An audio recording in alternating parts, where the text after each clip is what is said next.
Hello everyone, నమస్తే. Welcome back to our channel. అందరు ఎలా ఉన్నారో కామెంట్ సెక్షన్లో షేర్ చేసుకోండి. మేమైతే చాలా బాగున్నాం. నేను రీసెంట్గా షార్ట్ వీడియోస్లో చెప్పాను కదా, చెన్నై అయితే షిఫ్ట్ అయ్యాము. అవన్నీ కూడా షార్ట్ వీడియోస్ అయితే పోస్ట్ చేశాను. బట్ నేను చెప్పాలనుకున్నది అంతా కూడా షార్ట్ వీడియోస్లో చెప్పలేకపోయాను అనమాట. సో ఎలాబొరేట్గా లాంగ్ వీడియోలో అయితే మా ట్రావెల్ ఎక్స్పీరియన్స్ గురించి చెప్తున్నాను. మేము ఉండేది విజయవాడ నుంచి రీసెంట్గా 1 మంత్ అయింది ఇప్పుడు చెన్నై ట్రాన్స్ఫర్ అయ్యి.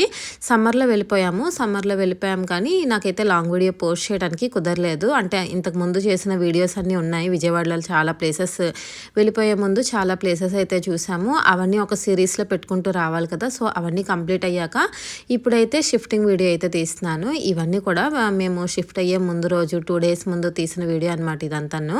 చాలా బట్టలు అవి ఫిల్టర్ చేసాము. చిన్నపిల్లలవి చాలా బట్టలు అయితే ఉండిపోయి ఇవన్నీ కూడా ముందు ఫిల్టర్ చేయాలి. పెద్దోడు అయిన తర్వాత తన బట్టలు కొన్ని ఉంచాను. బెడ్షీట్స్ అలాంటివి ఉంటాయి కదా కొన్ని రకాలు, స్వెటర్స్ ఇలాంటివన్నీ సెకండ్ బేబీకి పనికొస్తాయని చెప్పి ఉంచాను. బట్ ఇప్పుడు సెకండ్ బేబీ కూడా అయిపోయింది కాబట్టి ఇంకా చాలా థింగ్స్ అయితే ఇంకా వెళ్ళక ముందే ఫిల్టర్ చేసేసాను. అవన్నీ కూడా మాకు తెలిసిన వాళ్ళలో ఒకరికి చిన్నపిల్లలు ఉంటే బాగున్నవన్నీ అలా ఫిల్టర్ చేసి వాళ్ళకి ఇచ్చేసాను అనమాట. ఇంకొన్ని నార్మల్గా బయట పెట్టేయడానికి కొన్ని అలా ఫిల్టర్ చేశాను. ఏదైనా ఇచ్చేటప్పుడు మరి బాగుంటేనే కదా ఇవ్వగలము. నేనైతే మా ట్రావెల్ ఎక్స్పీరియన్స్ చెన్నైకి షిఫ్ట్ అయ్యేటానికి ప్యాకర్స్ అండ్ మూవర్స్ని అయితే పెట్టుకున్నాము. బట్ నా ఎక్స్పీరియన్స్ ఎలా ఉంది, మాకైతే ఫ్రీక్వెంట్ ట్రాన్స్ఫర్స్ అయితే ఉంటుంటాయి. మా మ్యారేజ్ అయిన 10 yearsలో చాలా ట్రాన్స్ఫర్స్ అయితే అయ్యాయి. ఒక 7-8 వరకు మేము ఇల్లులు అయితే మారాము. సో ప్యాకర్స్ అండ్ మూవర్స్ మనం పెట్టుకున్నా కూడాను మనకైతే చాలా వరకు వర్క్ ఉంటుంది కదా. నా ఎక్స్పీరియన్స్ అయితే ఈ వీడియోలో షేర్ చేద్దాం అనుకుంటున్నాను. అయితే కొంతవరకు బట్టలు అవి ముందే కొన్ని ఫిల్టర్ చేసేసాము. చాలా బట్టలు అయితే ఇప్పుడు ఉంటున్నాయి కదా. తర్వాత అయితే మనం హౌస్ షిఫ్టింగ్కి మన ప్యాకర్స్ వాళ్ళని పెట్టుకొని వాళ్ళు అంతా లారీలో ట్రాన్స్పోర్ట్ చేసినా కూడాను మనకి ఒక 2 days వరకును నార్మల్గా ఊరెళ్ళేటట్లుగా లగేజ్ ఏదైనా సర్దుకుంటే బాగుంటుందని చెప్పి ఒక ట్రాలీ బ్యాగ్లో జస్ట్ ఒక 2 days వరకు ఇంట్లో అందరి కోసం, పిల్లల కోసం, మా కోసం అని చెప్పి కొన్ని బట్టలు అయితే సర్దుకున్నాం. అలాగే వాల్యుబుల్స్ ఏవైనా ఉన్నా కూడాను ప్యాకర్స్ వాళ్ళతో పంపించే కన్నా మనతో పెట్టుకుంటే ఈజీ కదా అని చెప్పి అవి కూడా మాతోనే పెట్టుకున్నాం. ప్యాకర్స్ వాళ్ళైతే మార్నింగ్, మేము బయలుదేరింది సండే అనమాట. సండే మాకు ఈవినింగ్ ఫ్లైట్ ఉంది. ప్యాకర్స్ అండ్ మూవర్స్ వాళ్ళు మార్నింగ్ 8 కల్లా వస్తానని చెప్పారు. బట్ వాళ్ళైతే ఫుల్ హ్యాండ్ ఇచ్చారు. మధ్యాహ్నం 12 అయిపోయింది వాళ్ళు వచ్చేసరికి. ఇంకా తర్వాత అయితే ఫుల్ హడావిడి అయిపోయింది అనమాట. ఒకవైపు పిల్లలు ఏడుస్తున్నారు, ఇంకోవైపు సర్దడం ఒకటి. వచ్చిన వాళ్ళు కొంచెం కూడా ఒక్కరికి కూడా ఓపిక లేదనమాట. చాలా ర్యాష్గా బిహేవ్ చేశారు. ఎవ్వరు కూడా కరెక్ట్గా చేయలేదు. మనం మాట్లాడుకున్నప్పుడు ఎన్ని మాట్లాడతాం కానీ వాళ్ళ టైమింగ్కి రారనమాట. టైంకి రాక ఇంకా లాస్ట్లో తొందర అయిపోయి ఇంకా కరెక్ట్గా చెప్పడానికి కూడా కుదరలేదు. ఇల్లంతా చూసారా ఎలా ఉందో. లోపల ఉన్న సామాన్ అన్నీ కూడా తీసాము. చెన్నైకి ట్రాన్స్ఫర్ అని తెలిసిన తర్వాత ఒక 1 weekలో మా హస్బెండ్ అయితే ఫస్ట్ వెళ్ళి అక్కడ ఇల్లు చూసుకున్నారు. ఇల్లు చూసి అక్కడ అడ్వాన్స్ ఇచ్చేసి మళ్ళీ రిటర్న్ విజయవాడ వచ్చారు. అతను వెళ్ళి వచ్చేలోగా మేమైతే మా పేరెంట్స్ దగ్గరికి వెళ్ళి అందరినీ చూసి వచ్చేసాము. అక్కడ నుంచి వచ్చాక ఇంకా పిల్లలకి స్కూల్స్ కూడా చెన్నైలో వెతుక్కోవాలి కాబట్టి తొందరగానే ప్యాకింగ్ పెట్టించుకొని వెళ్ళిపోతున్నాం అనమాట. వీళ్ళైతే దేనికి కూడా బబుల్ ర్యాప్ సరిగ్గా చేయట్లేదు. మనం గట్టిగా అడిగితే ఏదో కొన్ని ఐటమ్స్కి అయితే పెట్టారు, అన్నిటికీ పెట్టలేదు. చాలా ఐటమ్స్ అయితే డ్యామేజ్ అయ్యాయి. ఇల్లు మారడం అంటే చాలా కష్టం. నాకైతే ప్రతిసారి విసుగొచ్చేస్తుంది. అందులోకి ఇంట్లో ఉన్న ఐటమ్స్లో నార్మల్గా ఫ్రిడ్జ్, వాషింగ్ మిషన్, టీవీ ఇవన్నీ అందరి ఇంట్లో ఉండేవే. బట్ మా ఇంట్లో కూడాను చిన్నపిల్లలు ఉన్నారు కదా, వాళ్ళ బొమ్మలు, స్టేషనరీ ఐటమ్స్, బుక్సే ఇల్లంతా నిండిపోయి. అవి చెప్పుకోవడానికి పెద్ద ఐటమ్స్ అవి కాదు. బట్ ఏంటంటే చిన్న ఐటమ్సే కానీ ఇల్లంతా నిండిపోయి అసలు అవే చాలా బాక్సులు పట్టేసాయి. వీళ్ళు కూడాను ఎక్కడ కూడా అడ్జస్ట్ చేయలేదన్నమాట. ఎలా పడితే అలాగా లారీ పెద్దదే తీసుకొచ్చారు. బట్ అలానో ఏంటో మరి ఎలా నచ్చినవన్నీ పడేశారు. కరెక్ట్గా ప్యాకింగ్ ఏమీ చేయలేదు. ఎప్పుడైనా కూడా లోకల్ ప్యాకర్స్ని అస్సలు మాట్లాడకూడదని అయితే అర్థమైంది. బట్ మాకు ఇన్ని ఎక్స్పీరియన్స్ అయ్యాయి కానీ ఈసారి ఎలా అయినా మంచి ప్యాకర్స్ని పెట్టుకుందాం అనుకున్నాం. బట్ మాకు తెలిసిన వాళ్ళే ఒకరు చెప్పారనమాట. ఇది వీళ్ళు వాళ్ళు కూడా రీసెంట్గానే ట్రాన్స్ఫర్ అయ్యారు, వీళ్ళు బాగా చేశారని చెప్తే వీళ్ళని పెట్టించుకున్నాం. లోకల్ ప్యాకర్స్ని అస్సలు పెట్టించుకోకూడదు. మనము బ్రాండెడ్ ఉంటాయి కదా, అగర్వాల్ ప్యాకర్స్ అలాంటివి మాట్లాడుకుంటే బాగా చేస్తారు. ప్రతిదీ కూడా బాక్స్ ప్యాకింగే చేస్తారు, విడిగా ఏ వస్తువులు ఉండవు. అలాంటివి మాట్లాడుకుంటే కొంచెం కాస్ట్ కూడా పెద్ద డిఫరెన్స్ ఏమి ఉండదు. బట్ ఏంటంటే మనకి తెలిసిన వాళ్ళు వీళ్ళు బాగా చేశారని చెప్పారని మేము ఫిక్స్ అయిపోయాం. కానీ బట్ ఈసారి అయితే బాగా బుద్ధి వచ్చింది. అసలు ఎక్కడా కూడా లగేజ్ అడ్జస్ట్మెంట్ చేయలేదు, ఎలా పడితే అలా పడేశారు. గాజ్ ఐటమ్స్కి కూడా కనీసం వాళ్ళు బబుల్ ర్యాప్ చేయడానికి ఇష్టపడలేదు. ఇవన్నీ కూడా లారీలోకి ఎక్కించేశాక ఇప్పుడు నేను చూపిస్తున్న ఫుటేజ్ వచ్చేసి చెన్నై వచ్చేసాక ఇదంతా అన్ప్యాకింగ్ అనమాట. అన్నీ అన్లోడింగ్ చేస్తున్నారు చెన్నై వచ్చేసాక. మాతో విజయవాడలోని సాయంత్రంకి అయితే ప్యాకింగ్ అయ్యింది. అవన్నీ కూడా లారీలోకి ఎక్కించేసాక మేమైతే ఫ్లైట్లో వచ్చేసాం చెన్నైకి. నెక్స్ట్ డే మార్నింగ్ అయితే మార్నింగ్ 5:30 కల్లా లగేజ్ అయితే చెన్నై వచ్చేసింది. టైం ప్రకారం అయితే లగేజ్ని ఇచ్చేశారు. బట్ ఏ వస్తువు కూడా జాగ్రత్తగా హ్యాండిల్ చేయలేదు. ఇక్కడికి వచ్చిన తర్వాత వీళ్ళైతే బాగా హ్యాండిల్ చేశారు.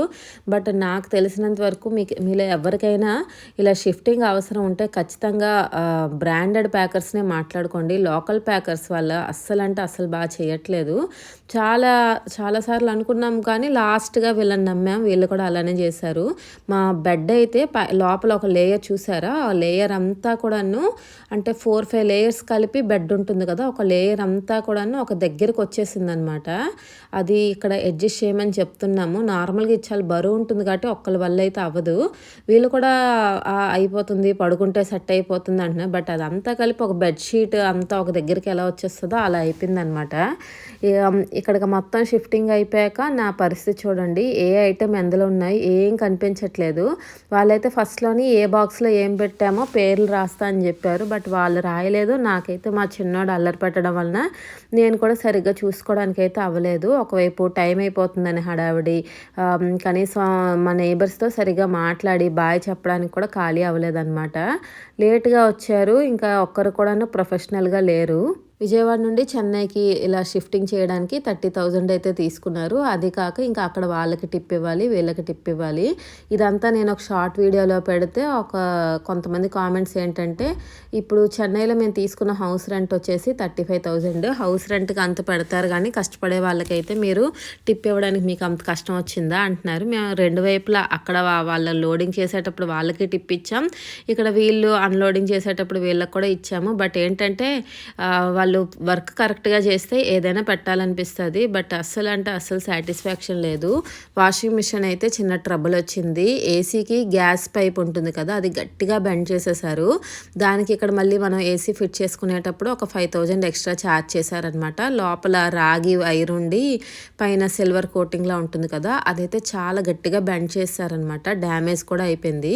ఇవన్నీ కూడా హౌస్ మారుతున్న ప్రతిసారి చాలా డ్యామేజ్లు అవుతుంటాయి. వాటికి రిపేర్లకి మనకి చాలా కాస్ట్ అవుతుంటుంది.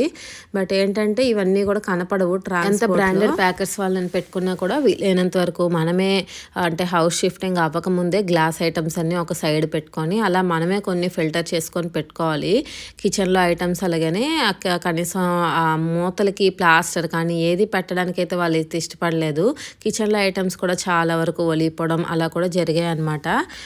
బట్ నా ఎక్స్పీరియన్స్ వరకు అయితే మీరు ఎంత మంచి ప్యాకర్స్ని పెట్టినా కూడాను మన వర్క్ అయితే మనం చేయగలిగిందంతా చేయాలి. బట్ నాకు మా చిన్నబాబు అయితే అస్సలు దిగేవాడు కాదు. దానివల్ల నాకైతే నేను సొంతంగా కొన్ని చేయాల్సినవి అయితే చేయలేకపోయాను.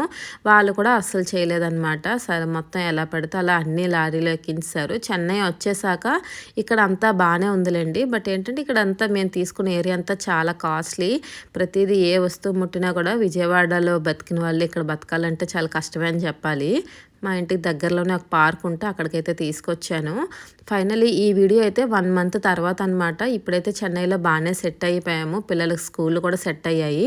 లగేజ్ అవి వచ్చిన తర్వాత మేము లగేజ్ వైపు అస్సలు ఆలోచించకుండా ఫస్ట్ అయితే పిల్లల స్కూల్ కోసం వెతికాము. ఎందుకంటే సిబిఎస్ఈ స్కూల్స్ అన్నీ కూడా డిసెంబర్లోనే అడ్మిషన్స్ అయిపోతున్నాయి. స్కూల్స్ వెతుక్కోవడానికి మంచి ఆప్షన్స్ కూడా ఏం దొరకలేదు. ఎందుకంటే సిబిఎస్ఈ కాబట్టి మనకి మేము వచ్చింది మే ఎండింగ్లో కాబట్టి అప్పటికే చాలా స్కూల్స్లో అడ్మిషన్ క్లోజ్డ్ అనే చెప్తున్నారు. కొన్ని స్కూల్స్లో ఉన్నా కూడాను చాలా ఎక్కువ డొనేషన్స్ అన్నీ ఉన్నాయన్నమాట.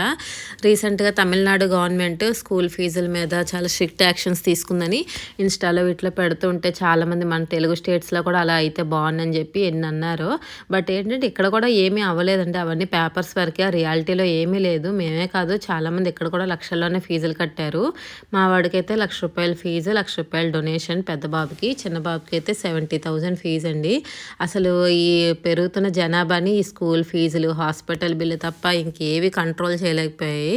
ప్రతి ఒక్కళ్ళు అసలు పిల్లల్ని పెంచడం అంటే ఈ రోజుల్లో చాలా కష్టంగా ఉంది. ఎంత పెద్ద ఉద్యోగాలు చేసినా కూడాను ఈ ఖర్చులకైతే ఏవి సరిపోవు. ఆ బెడ్ అయితే అలా అయింది కదా! నేను ఇంతకుముందు చెప్పాను కదా! మేము తీసుకున్నది Wake fit bed 3 years back తీసుకున్నాము. ఈ ట్రాన్స్‌పోర్ట్‌లోని అదంతా కూడా అలాగ అయిందని చెప్పి మేము కంప్లెయింట్ పెడితే మాకు వితిన్ ఒక 10 డేస్‌లో వేక్ ఫిట్ వాళ్ళైతే ఇంకో కొత్త పరుపు రీప్లేస్ చేశారు. ఇంకా కిచెన్ అంతా కూడాను కొన్ని సర్దుకున్నాము. మిగతా పనుల కోసం ఇక్కడ చెన్నైలో ప్రోంటో అనే ఒక యాప్ ఉంది. ఆ యాప్‌లో మనము ఇలా మెయిడ్ సర్వీస్ అయితే బుక్ చేసుకోవచ్చు. చాలా తక్కువ కాస్ట్‌లోనే వచ్చింది. జస్ట్ నేను 50 రూపీస్‌కే బుక్ చేసుకున్నాను 1 అవర్‌కి. గిన్నెలు అవి తోమటానికి ఒక 25 రూపీస్, ఇల్లు మాప్ చేయడానికి 25 రూపీస్. చెన్నై సిటీలో ఉన్న వాళ్ళు ఎవరైనా కూడా ఇదైతే బాగా యూజ్ చేసుకోవచ్చు. ఇది నేను సెకండ్ టైం పెట్టించడం అనమాట. వాళ్ళే మొత్తం ఎన్ని గిన్నెలు ఉన్నాయో అన్నీ బాగా క్లీన్ చేశారు. అలాగే ఇల్లు కూడా మాప్ చేశారు. ఒక 1 అవర్ టైంకి అయితే 50 రూపీస్ అనేది చాలా చాలా తక్కువ. మనకి విలేజెస్లో కూడా అలా దొరకరు. ఏది ఎలాగున్నా ఫైనల్లీ చెన్నై అయితే వచ్చేసాము. ఇక్కడంతా పర్లేదు, బాగానే సెట్ అయింది. ఇక్కడ నుంచి మంచిగా చెన్నై వీడియోస్ కూడా వస్తుంటాయి. Keep watching my videos. Video నచ్చితే please like, share and subscribe.